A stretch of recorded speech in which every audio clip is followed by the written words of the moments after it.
အားလုံးမင်္ဂလာပါကျွန်တော်ဒီနေ့မှာ Omega Fancy Shader ဆိုတဲ့နာမည်ဆိုပြီးပါတယ် Omega 3ဟာဘယ်လို different lightning နဲ့ focus နေပဲပါတယ်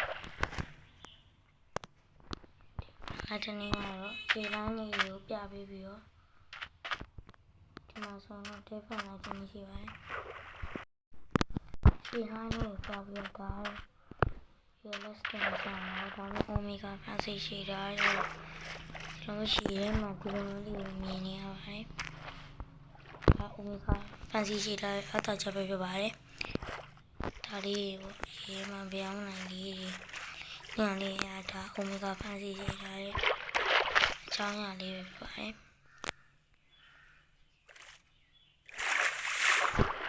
ဒီမှာဆိုရင်ကြည့်ပြီးပါလောက်ပါတယ်။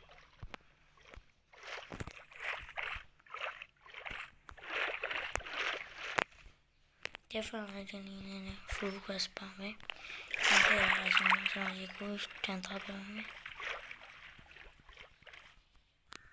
အနေနဲ့ရေကို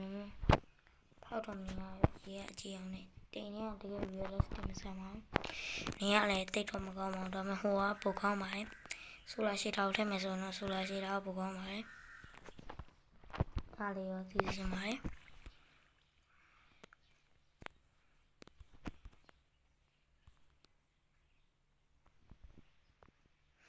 ဒါကတော့ Omega Fancy Shader ရဲ့